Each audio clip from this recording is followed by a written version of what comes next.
It was really that experience of working with top clients and seeing them behind the scenes and seeing the messy marketing side of it, right? No one knows what they are doing when it comes to this stuff. Like truly, everyone is just figuring it out behind the scenes. So being able to see the behind the scenes, the ugly side of tons of different businesses gave me the confidence to say, okay, if no one else knows what they're doing, I can do this. Like I can make this happen. On this episode of Establishing Your Empire, I host Amanda Horvath. Amanda and I sat down to discuss how to take the pain out of creating videos, how to build your online brand and create a steady stream of inbound prospects. Amanda is a content creator that is all about growing your business through the power of video.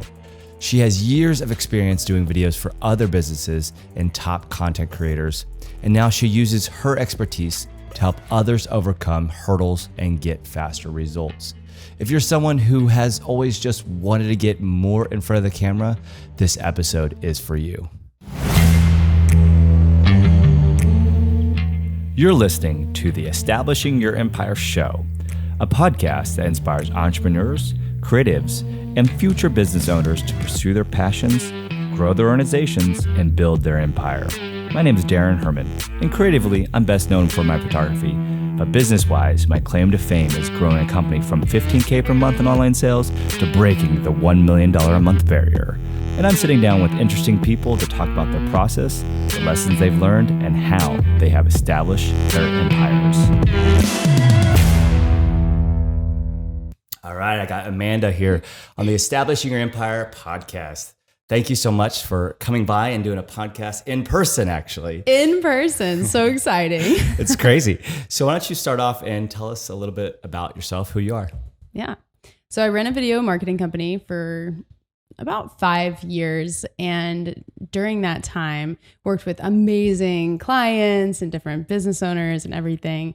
And I got to really see how to use video to grow a brand. But a lot of the clients that I had worked with, they were already established. And I was curious, okay, well, how would you actually take someone that has no online presence and take them from using video to actually becoming a thought leader, right? From scratch. So what I did was throughout the time of doing this, I was working with people, I'd test all these different results. And then I would have a client that I'm like, okay, let's try this. Let's like turn you into someone, like let's make it happen. And over again, they'd say no. And so eventually I got to the point where I was like, you know what? I'm a nobody. Like, let me step in front of the camera and see if I can make this work for myself. So let's talk about getting clients. Because, you know, in your story, if we back up a little bit, you had some big clients and some successes there. So there's a lot of people that want to get into the photo video world. So let's start there first and then circle around to what you're currently doing. So how would you get clients? Like, how did you get your first decent sized client, right? Yeah. So I started out in LA, which is obviously one of the most competitive markets, right? Every single person has a video camera. And when you are creating videos for someone, it's like, well, why would I pay you to do that? My friend can just do it for free and he has like a red cinema camera or whatever. So I had to become hyper focused on how do I actually market myself. So I went to film school, I graduated, I had a job that still to this day owes me like $25,000. So it was like, at that point, it was like, okay, I need to make money. I need to figure out how do I get clients like yesterday kind of thing. So I ended up taking B school with Marie Forleo and starting down the online marketing routes. And I think that really, if you are a videographer, if you're a photographer, we focus so much on the creative, but you need to take yourself out of the creative for a second and put on the business hat and say, okay, I'm a business owner. How do I market myself? Don't have a portfolio website, right? Like that's the very first tip, I would say. Get listed on all the areas where people are searching for videographers. Yelp, Craigslist. Craigslist is surprisingly a really good lead opportunity. I found a lot of great clients from there, believe it or not. And I think the big thing there is the portfolio is huge. And then one thing that I always thought was big for me is when I did get somebody hooked a little bit, is I didn't go backwards and show them portfolio, all that. I started saying how it's going to solve their problem, right? How if they hired me, that it was a guaranteed great video that was going to happen, right? As opposed to a lot of people start getting into the weeds with it a lot, and then it just seems like a hard task to hire you, right?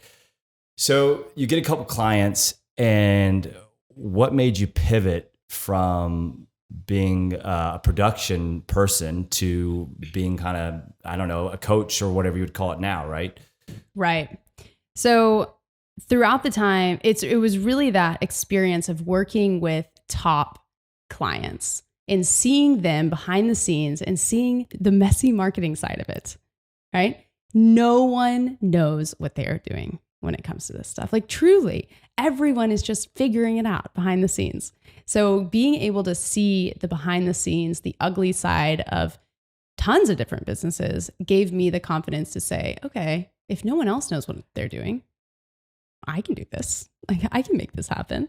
So that's kind of how I ended up transitioning in a way of going from, okay, this is a huge opportunity in time that we have right now to step up and compete with people that are just now figuring it out too. So let's say I worked with multiple different clients and they were anxious, uncomfortable in front of the camera, but they were big names. So with them being that way, well, if you're just starting out and you are also that way, it's an even playing field. Everybody is. Yeah, right. If the big names are nervous and scared, then everyone is, right? Right. So how do you get over that? How do you get someone else or even yourself over the nerves to get in front of the camera? Yeah. So there's one exercise that I tell people to do, and it's you could do this today and it will transform your on-camera personality very quickly. You'll go from looking like a serial killer, right? Which I'm sure there are some people out there that are like, yeah, when I watch my video back, it's so incredibly cringy. And that was me, you guys. So don't worry if that is you. So the exercise is you're going to sit down in front of your camera, your phone, right? No need to have a fancy camera. Pop it open, put it on to the camera mode, and you're going to say this phrase in multiple different ways. So you'll say, hey, I'm Amanda, and I'm testing out my on-camera personality to see what works for me. And you'll say that in your normal voice, and then 25% more excited, then 75% more, or 50% more excited. Now this time, move your head, your hands, your shoulders, like actually add body movement to it, and make sure you smile while you talk. And then 75%, 100%, and then watch it back and see what works for you. Interesting. I think that's also good because I always feel like the first 5 minutes is just like terrible anyway. Like after you get over, maybe not even 5 minutes, first 2-3 minutes, after you get over that hump, like then everything starts flowing better, right? Right. So true. So have you ever shared that video of you going 50% louder, 75% more excited? So I haven't actually done it myself because now I have an on-camera personality, but it was watching client videos because now I've transitioned from doing it for business owners to actually, like I was the one behind the camera shooting and editing to now teaching business owners how to do it themselves. So with this, people would send me videos and it's like, you need to smile more. Like you need to have more energy. You need to move around. Don't be so stiff. And so I just created that activity just to kind of figure out how to loosen them up a little bit. I like it. I think it's fun. I do something that's kind of interesting that I think it was from Tony Robbins or something, but I just breathe in 3 times and out 3 times while touching your fingers. And it just kind of takes your mind off of what you're going to do. And you're just paying attention to your breathing, right? To get you kind of in a mode. Because I hate it. Like I'm in front of the camera, obviously, not as much as you, but I'm terrible at it. But you just push through with reps and you just get better through time, right? Yeah, you definitely do. So let's say that you're a business owner. Like how would you help somebody? Like I understand they get in front of the camera and all that, but like actually, what does that mean, right? For their business, for their company, for their person, like, and you can take it any which way you want. Yeah. So specifically, I like to work with people that feel this, whether you've admitted it to someone else or not, there's something inside of you that's like, you should do video. And you've thought about it for years. And I've talked to people 10 years that they've been thinking about this, 5 years, I thought about it for 2 years before I started. And it's like this, we kind of tell ourselves that there's this ego component of it to a certain extent. Well, if you want to be on camera, you want to be seen, then who are you? Who are you to do that?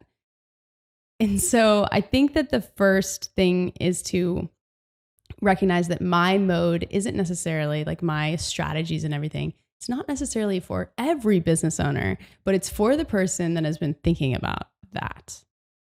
And I genuinely believe that if you are that business owner that is experiencing that, you're hearing that voice, it's a call to adventure to step up, that you're here to make a bigger impact on the world than you're currently making, and you can't do it without video, because video is the best tool today, right?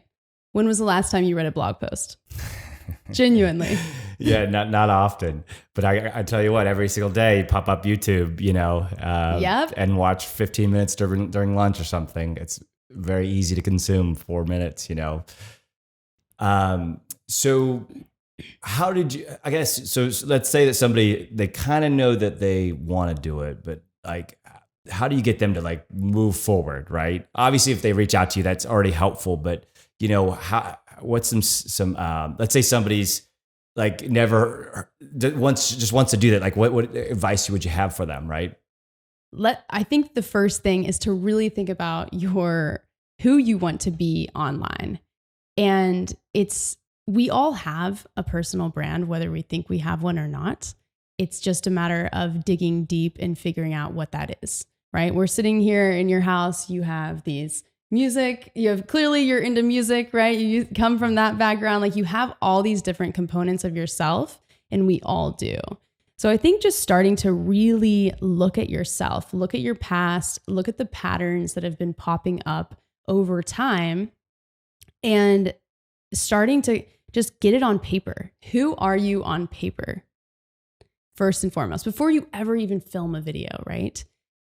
Because a lot of people, what they do, they'll look to who they want to be, and they'll embody this person, these dreams that they have of, oh, I want to be this famous person. I want to be this cool personality online, right? Everyone wants like the vlog kind of look and feel.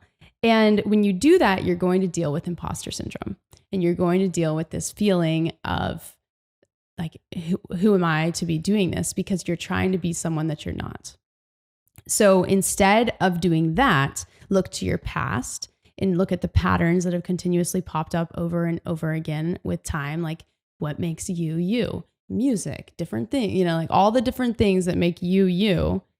Base your online persona based on that. So I think that's really the first step before you even hit record, is just to say, who am I?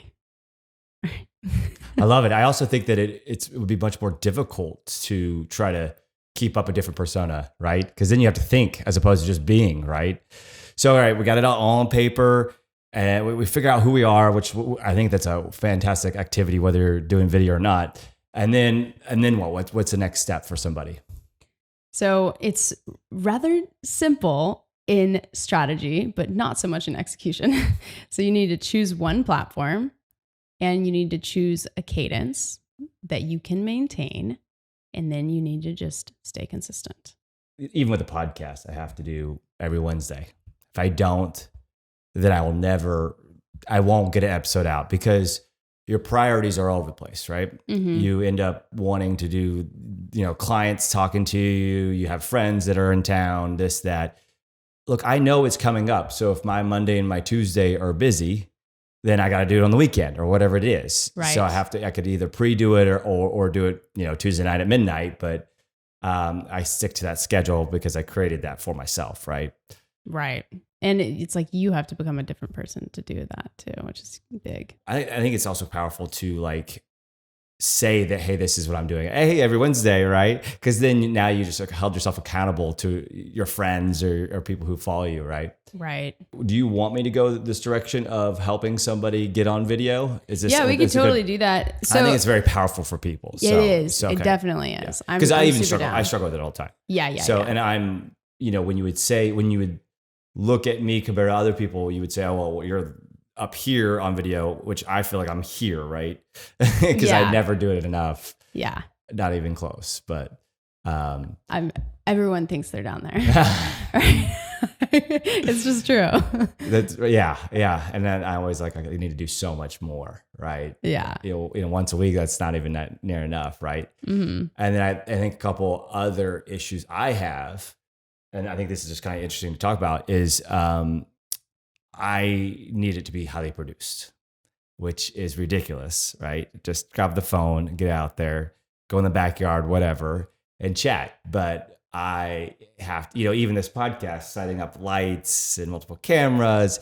And I think it helps my confidence. Like, okay, well, if I do all this, then I think I'm just going through baby steps to force myself out there. But so I'm very interested in ways to get myself out of that system of having it to be this big production, right? Such a thing. Yeah, and I don't even know where to start there, right? Yeah. I think the perfectionist mode can be really challenging, and I definitely deal with that, like type A personality, right? A+ student type of thing. So it's overcoming that perfectionism and letting go a little bit.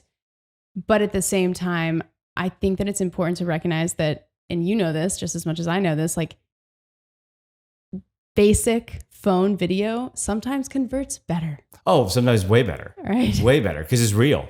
Yeah. Like people, I think their guards let down a little bit.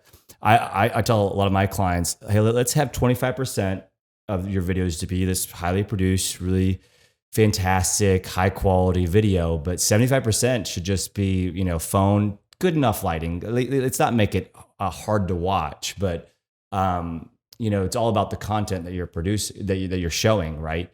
And I think that, again, some of these guards down a little bit when it is like more real feeling. Mm-hmm.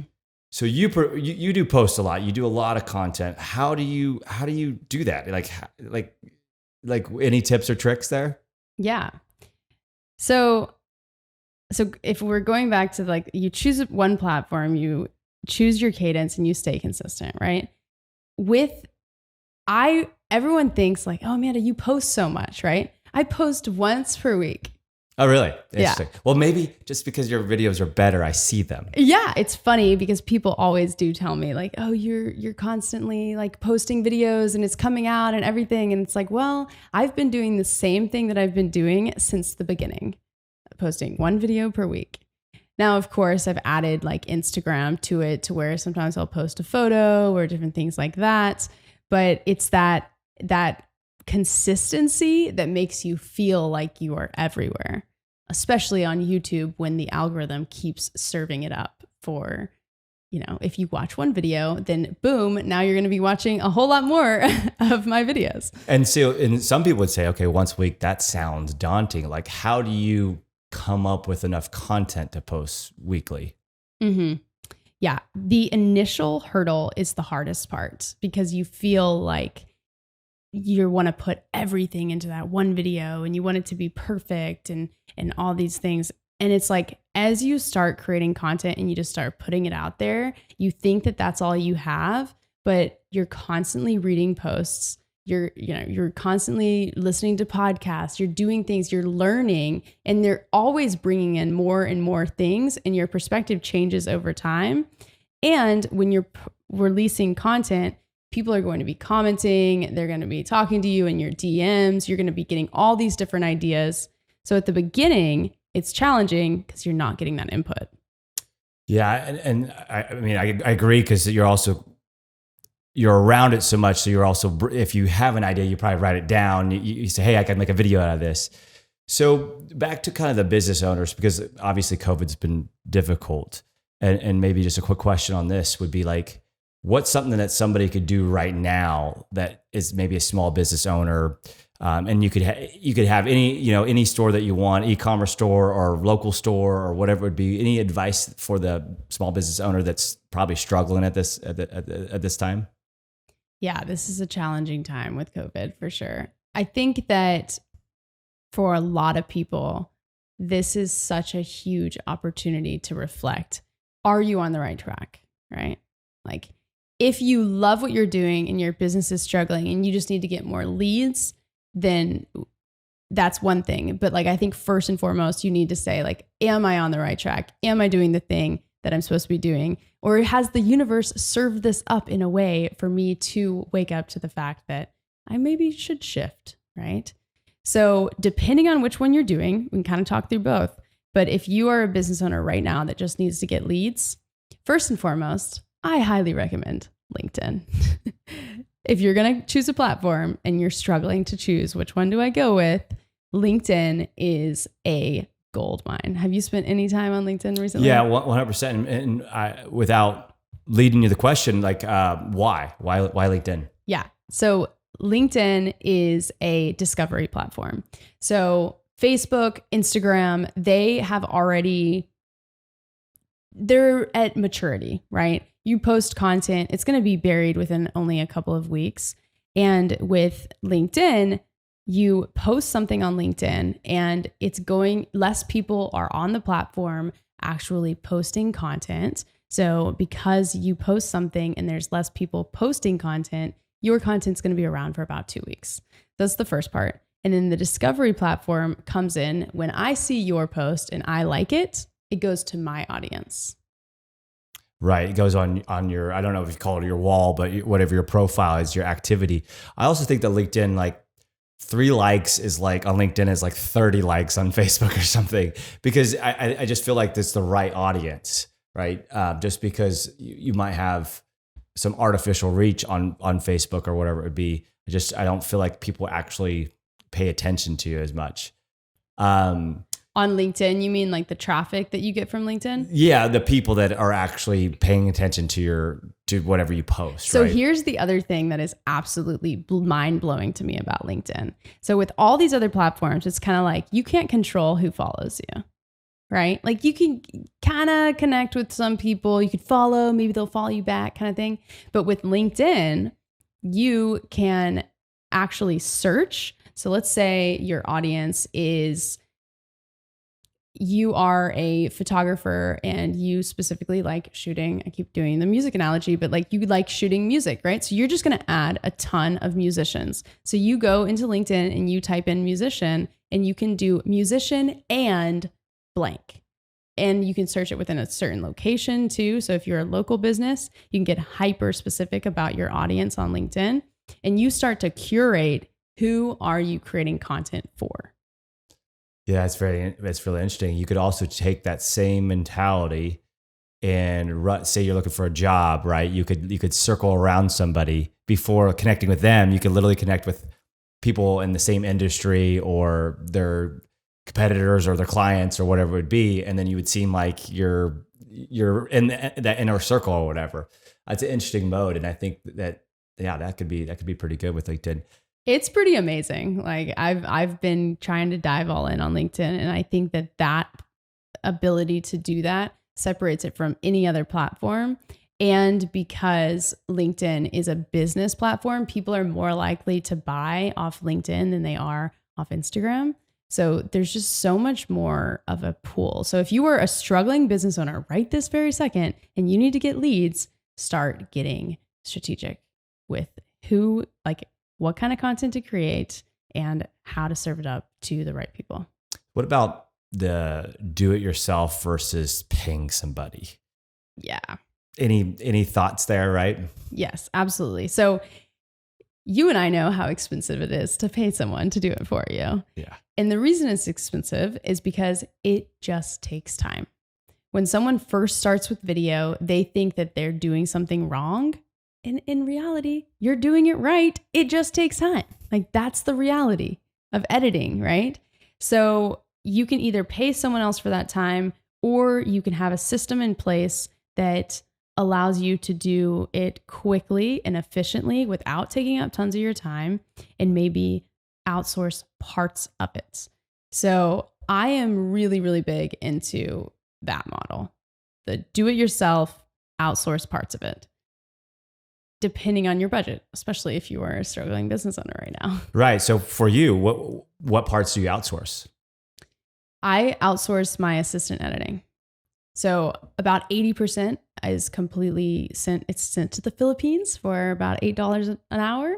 And I have a system in place, and this is actually what I teach in my online course. It's like the fastest system for producing consistent video content. And it's essentially the editing process. So you take the editing process, what would you typically be doing, break it down to where when you do get into the project, it's pretty close to done. And the reason I say 80% is because the person in the Philippines they're not as tapped into whatever it is that you're talking about in your video, right? They don't know that you just repeated something twice.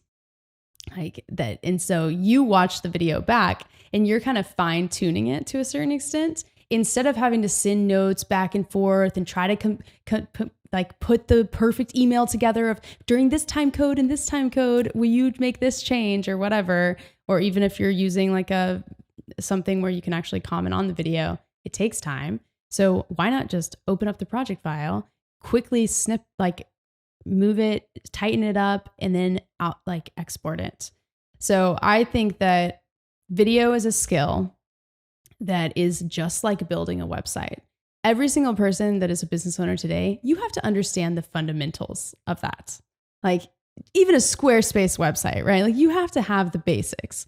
Video is another skill that is just like that. It's not going anywhere, and you will make your life so much easier if you just learn the fundamentals. I agree. I like the trading the project file back and forth. Obviously, you're going to have some basics, like you said, to be able to do that. What about hiring somebody that's outsourced, right? It's a big thing to hire somebody overseas. I love that there's some time differences. It's great. You go to bed, you send it to them. They're waking up, they're doing it, and you know while you're sleeping. Any tips or tricks on hiring somebody that's outsourced? Yes, I love onlinejobs.ph. That's definitely been my go-to for hiring people. It's specifically the Philippines. And there's several different things to go through and do it. But I think first and foremost, it's so incredibly important to have a system. Like you said, you have to know the basics in order to send them that project file, right? If you just start diving into the deep end and hire someone, you're going to have, I'm sure you've dealt with this, right? Yeah. All the time. I have a lot of issues, whether it's half a world away or somebody here in Austin, right? 100%. It's like, hey, will you do this? And it feels like this magic. People treat outsourcing or hiring like this magic solution. I'm going to snap my fingers and it's going to be perfect. And then it comes back and it's terrible. And you don't have the basic skills in order to say, why is this terrible? To give them notes or whatever. So I think that before you even start outsourcing, just get comfortable on camera, understand what you're saying, understand the very basics to be able to kind of, pull someone on. But if you do, I'll give you the answer, I guess, if they do have that. You post a job. I personally like using Google Forms instead of just submissions on the site. So you post something and it's like, hey, this is what I'm looking for. Fill out this form. If you respond to this post, I'm not going to read it, right? And then you can quickly have questions that eliminate the people you don't want. Internet speed is a huge one. Interesting. I also like that because then they read your post. Because a lot of times they just send you stuff. One thing that I always do with the outsourcing is I just give them small tasks, $5, $10 tasks, see how their communication is, see how it goes, as opposed to giving them the massive project I need done, right? I want to start small. And test 5 people with that small task and see who does better too. Right, because it's so cheap to hire 5 people for a small task, right? Pick the best as opposed to just, traditionally, I think we're so used to just hiring one person for the job, right? Why not hire a few, see who's the best, and then keep with that person or 2, right? Yeah. What about just what's a common question that a lot of people ask you, right? I'm sure you get questions that are almost the same all the time. What's some common questions? Yeah, there's so many. I would say the most common is microphone. Best microphone for your iPhone. Oh, interesting. Okay. Yeah. So with audio, like you can shoot. I am such a massive advocate of shooting on your phone. It is amazing, especially with the now iPhone 12 Pro that has come out, right? Like just the capabilities of our phone video and camera is surpassing other cameras on the market. Especially when I started. Yeah, 100%. And it's like you will complicate your life so much more by going and buying a camera. So I'm like, just use your phone, upgrade, right? It's time for an upgrade. Go do it. Life upgrade. So with that, there are several affordable microphones out there. The Purple Panda lavalier microphone is an amazing one it's like $39 or something like that. And it sounds really incredible. So that's interesting. That's the question that you get. The question I always get is like, what camera do you use, or which one should I buy, or, very gear heavy.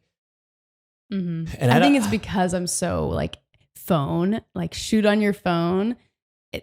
It was a question that I got so much that I was like, I need to make a video on this. And it was annoying because I was like, I don't know. You should buy a Zoom with Sennheiser microphones. You know what I mean? But that goes back to what you were saying earlier, that, when you're trying to come up with content, a lot of times people are asking you, they're basically telling you what content to produce. Exactly. Okay. So how do you get clients now though? So, right, you're in front of camera, you're out there, and you're wanting the people to hire you. What's your approach to marketing? Yeah. So I am very much an inbound marketing person. I want to put magnets out there and then attract the right people to me. And this is one thing that I've learned about my personality, right? I've gotten into human design lately, which has been a very fascinating experience, which is a total side note. And from your face, I can tell you don't know what it is. So I'm not going to go there.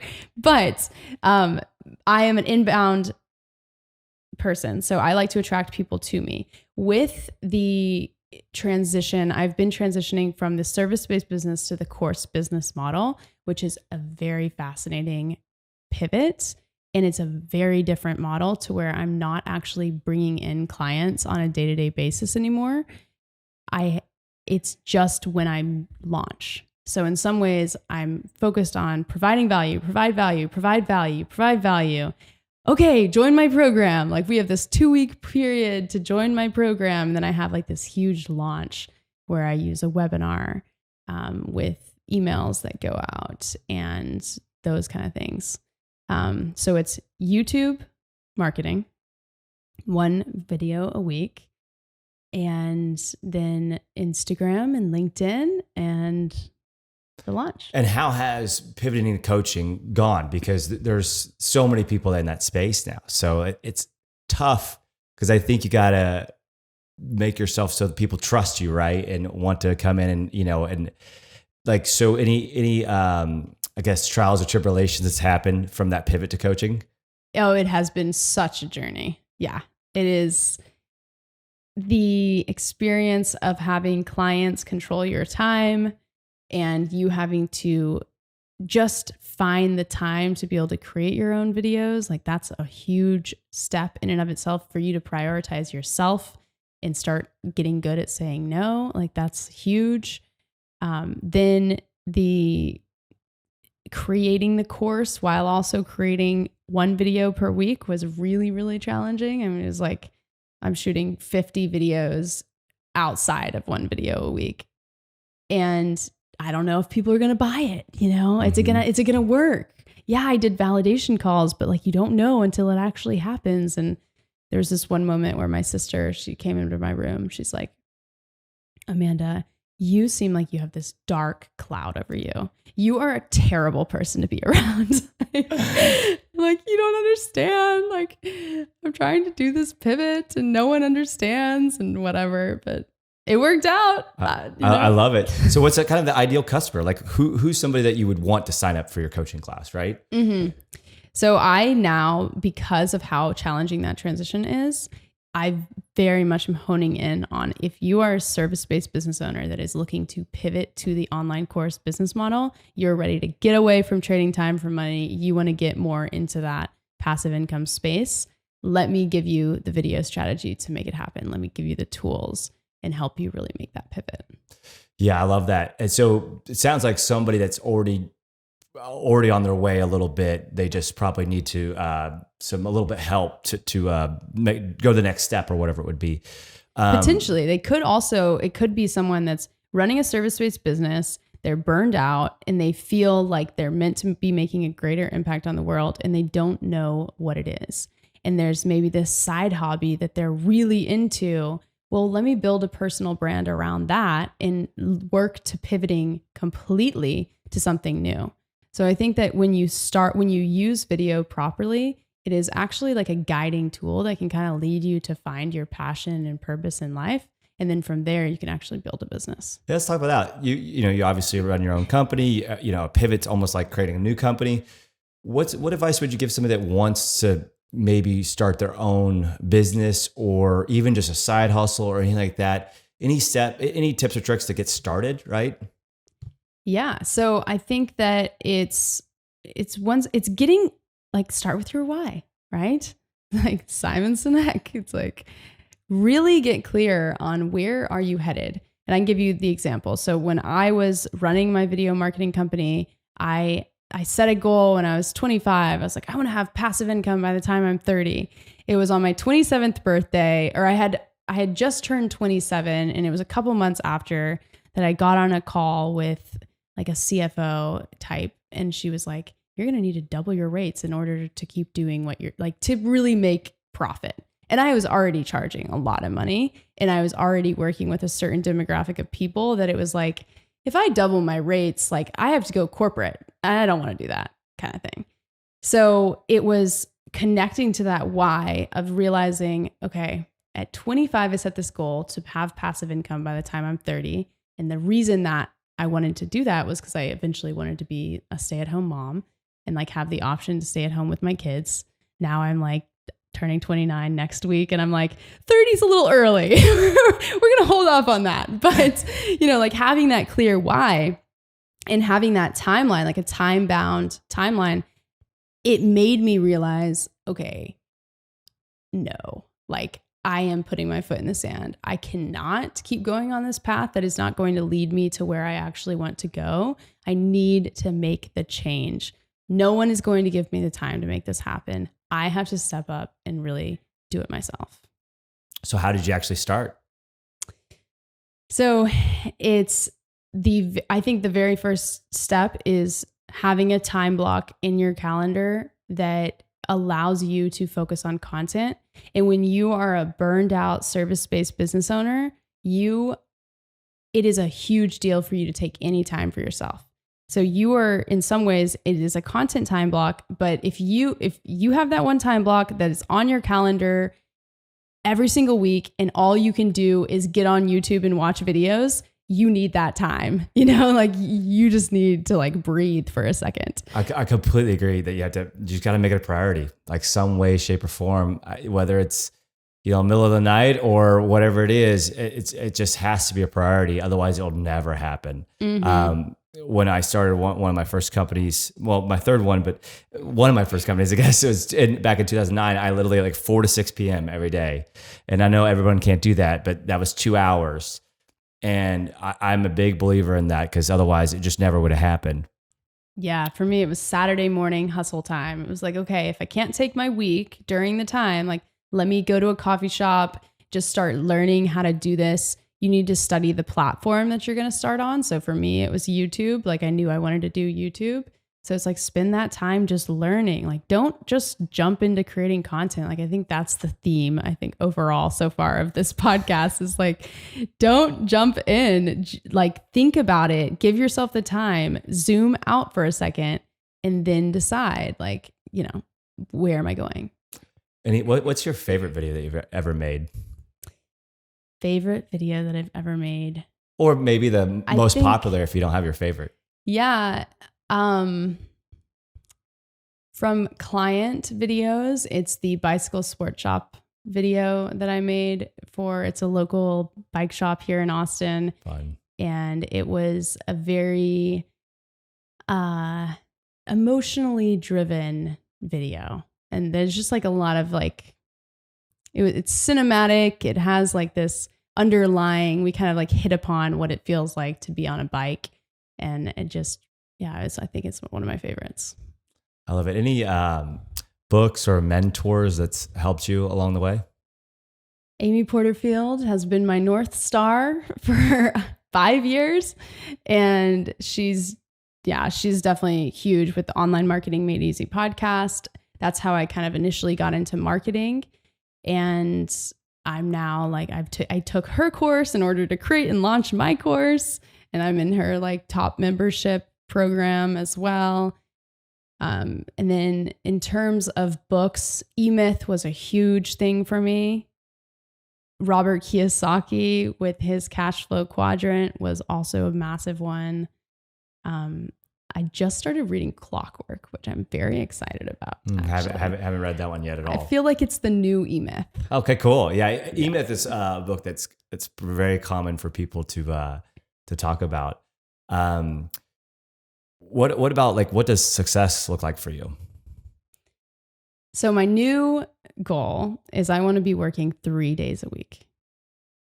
Interesting. And when you say work 3 days a week, what does the other days look like then? Right. Yeah. So I was just having this conversation with someone the other day, actually. And in some ways, like what I'm doing now is not work, right? I'm getting to film YouTube videos and get on LinkedIn. Like now I'm, doing that. And I've learned that I am a course junkie, right? Like I'm obsessed with learning. I like that challenge of I see something, I need to overcome it. So I think it will be replaced with other things of like I'm about to take a human design certification course or whatever. Personal growth. I think it's big. Growth, yeah. I think it's also big because sometimes you can, for me, it might not be as much as like only 3 days a week, but it's when I go out and travel or something, a lot of times I can get a much clearer head and all we need is a couple good ideas in our whole life, right? But you have to be able to make those good ideas. Completely. I think that's been one of the biggest lessons across this whole thing is like, someone described it to me as the clear pond analogy. So if you're looking at a little pond and you walk in circles in that pond, then it's going to be super murky and you're going to look through it and you're not going to have a clear idea of anything. But when you like sit still, you meditate, you allow the particles to settle, then you can actually see through the pond. So I think for me, it's figuring out what are the natural rhythms that I want to live with. And what does that look like? Like how often am I traveling? How often am I just chilling by the pool, hanging out? Like I want to have more white space in my life that would allow me to kind of discover who would I be if I did have way more stillness in my life. And any timeline on that, right? Is this 5 years out? Like, or is this no, 20 this is or is like this next a year? Yeah. I'm definitely like trying to, someone in a mastermind group that I'm in mentioned this as their goal. And I was like, ooh, girl, I am so on board with that. Like, so. What about this question I ask a lot of people, and I kind of like it because it's interesting is, what about any advice you give your 16-year-old self or any younger self, right? I think it's just my 16-year-old self, I always say you couldn't pay me to go back to middle school or high school. I hated it, right? And it was just this constant feeling of being different, not being understood, not being seen. So it's trust that you'll eventually find your groove. I think just trust the process, stay in there, like enjoy every stage. And I think that's like the lesson that I'm learning every day as well. It's like, trust the process. You are exactly where you need to be right in this very moment in time, sitting, talking to Daran. That's completely correct. One thing I wanted to ask earlier is, so film school, right? Was that worth it? Do you recommend it? I did not go to film school, but I always wonder that, right? Yeah, great question. Film school I actually am a huge advocate for what my education. The education that I got was incredible. I went to Loyola Marymount University and I use my degree every single day. And obviously I'm not doing film, right?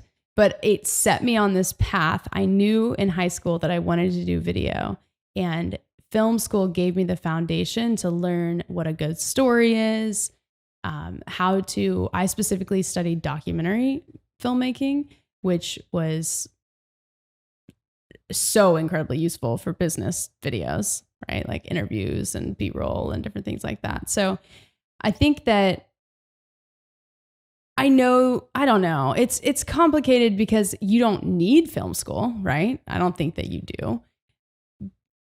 And I don't think you even need a college degree these days, right? Like my brother and sister don't have a college degree. It was like, and then I went to film school. So,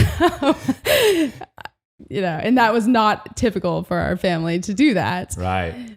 So I think it just depends on each person. I got a scholarship, so I was able to get away without debt. I think that's a key component. If you were going to be going into school to get debt, like I would think twice about that. Right. Yeah, completely. That's a whole different world.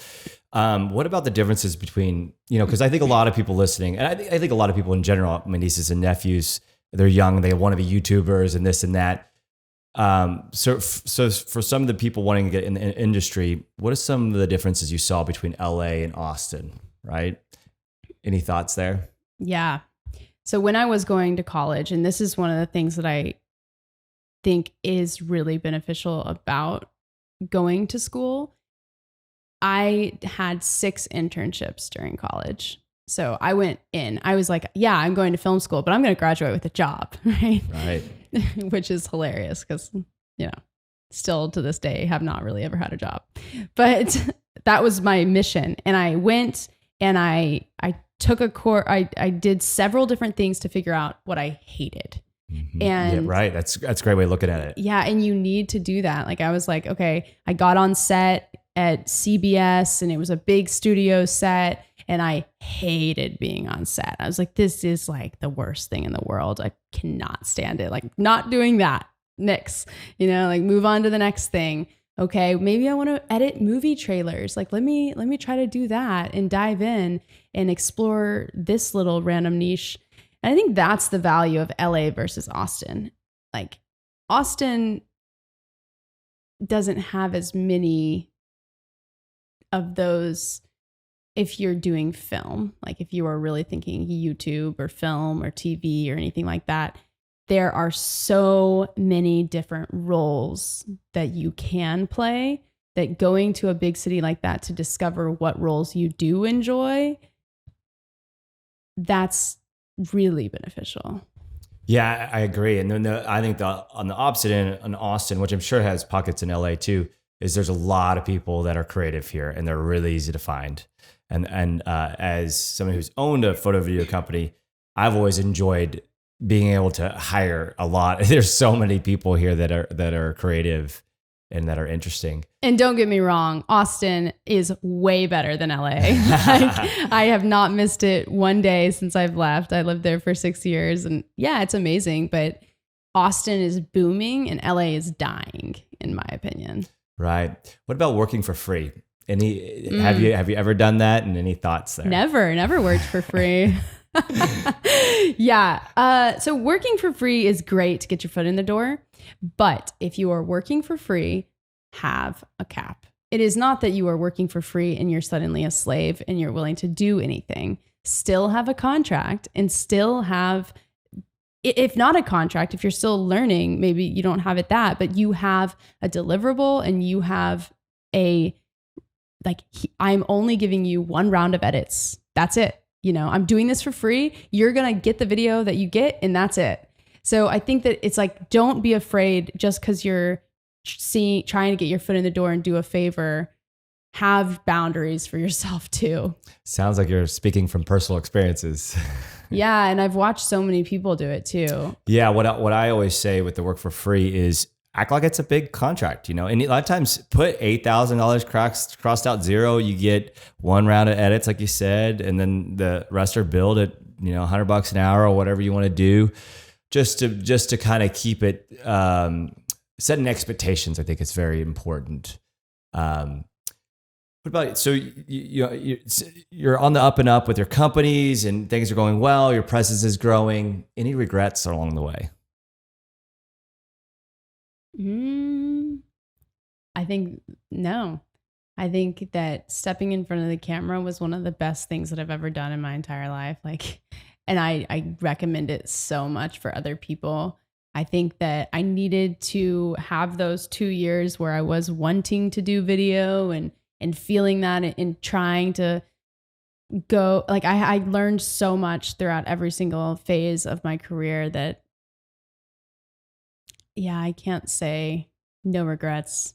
I guess the one that was very stressful was stopping my clients in April 2019. I was like, done, no more client work. I'm going all in. And then I didn't launch my course until January. And it was like, okay, you just cut off your income for the last 5 years, what are you going to do? And it was like, I had to kind of figure it out, but I learned so much in the process. So yeah, it's funny because you almost have to do that to force yourself to launch the new courses and all that. But then it's like, wait a second, I just lost all my revenue. Yeah. Income in general. What about the, next 5 years, 10 years from now? Where do you see yourself? Where's your big goals, right? Your vision of your life? I am determined to make video more accessible to the masses. So it's constantly trying to figure out how do we make it easier to create videos. So AI video editing is a big focus of mine, really paying attention to kind of what's happening there. And there's some really cool technology coming out. And I have kind of, it used to be a 10-year goal, and I'm realizing, this is around the corner. Yes, we have a lot of work to do, but it's happening, and it's going to be happening a lot faster than we think. I think so too. So I would love to not necessarily be I want to have that 3-day work week and eventually be a mom and be doing my thing there. But I want to feel like I'm still contributing. And so it's not going to be being the CEO of that kind of company, but maybe being some sort of advisor or something involved in that. Yeah, I think that'd be a lot of fun. I do agree. There's a lot of, the future's really, it's an interesting time because we're kind of the Renaissance period here for all these creative industries, as well as just life in general with technology. So I think it's super exciting to what the next step will be. Cause I think we even look back 10, 20 years ago, at our phones and stuff, how crazy that was that. It's crazy. I mean, I remember the first time I heard about a DSLR, I was like, really? They're shooting commercials on these things?